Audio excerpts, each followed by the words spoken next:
Okay. We are going to read The Seven Ravens by Grimm's Fairy Tales. Yeah, this is Sally. She's a good girl. There was once a man who had 7 sons, and still he had no daughter. However, he wished for one. At length his wife again gave him hope of a child, and then when it came into the world, it was a girl. The joy was great, but the child was sickly and small, and had to be privately baptized on account of its weakness.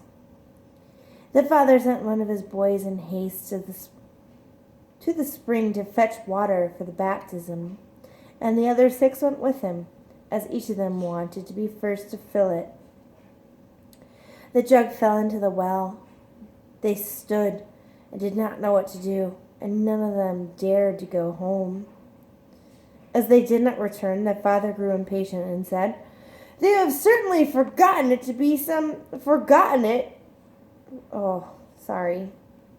They have certainly forgotten it for some game, those wicked boys."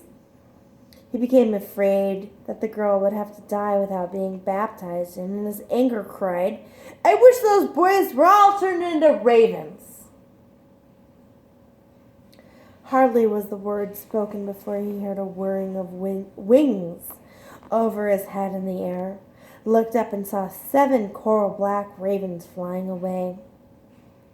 The parents could not recall the curse, and however sad they were at the loss of their 7 sons, they still had to some extent comforted themselves with their dear, beautiful little daughter, who soon grew strong and every day became more and more beautiful.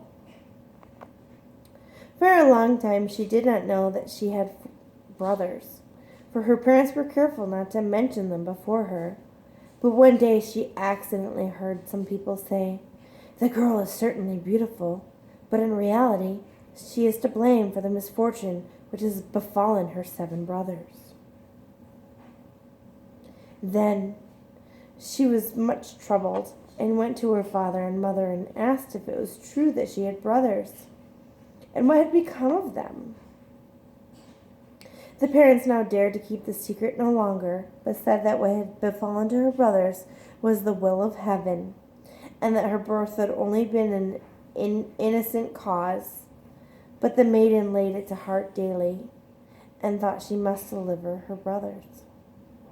She had no rest or peace until she set out secretly and went forth into the wide world to trace her brothers and set them free, let it cost what it might. She took nothing with her but the little belongings to her. She took nothing with her but a little ring belonging to her parents as a keepsake, a loaf of bread against hunger, and a pitcher of water against thirst, and a little chair as a provision against weariness. And now she went on continually onwards, far and far to the end of the world, and she came to the sun, but it was too hot and terrible, and devoured little children. Hastily she ran away and ran to the moon, but it was too far and too cold, and awful and malicious, and when she saw the child, it said, I smell the flesh of men." On this, she ran swiftly away and came across the stars, which were kind and good to her, and each of them sat in its own particular little chair. But the morning star arose and gave her a drumstick of a chicken and said, "If you have not a drumstick, you cannot open the glass mountain. And in the glass mountain are your brothers." The maiden took the drumstick, wrapped it carefully in a cloth, and went onwards again until she came to the glass mountain. The door was shut, and she thought she would take out the drumstick. But when she undid the cloth, it was empty, and she had lost the good star's present. What was she to do now? She wished to rescue her brothers and had no key to the glass mountain. The good sister took out a knife, cut off one of her own little fingers, and put it in the door, and succeeded in opening it. When she had gone inside, a little dwarf came to meet her, who said, "My child, who and what are you looking for?" "I'm looking for my brothers, the 7 ravens," she replied.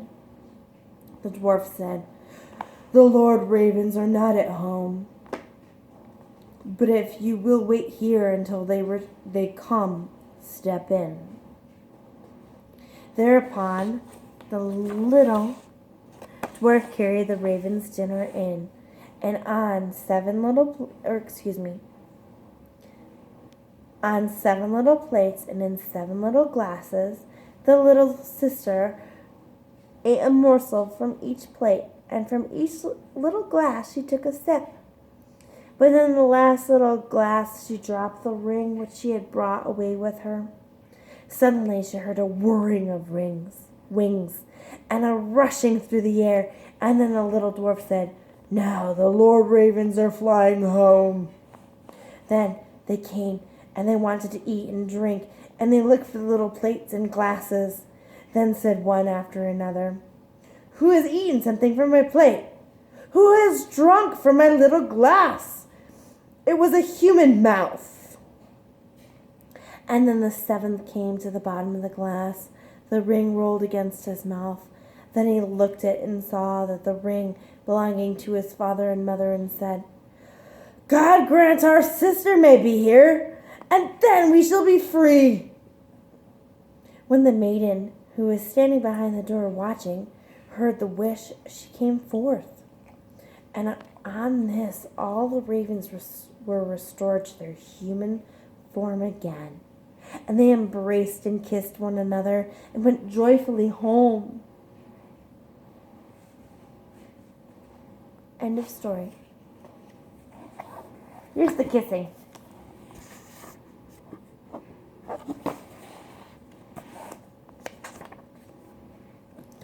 And some of the ravens, but your imagination is better than the book.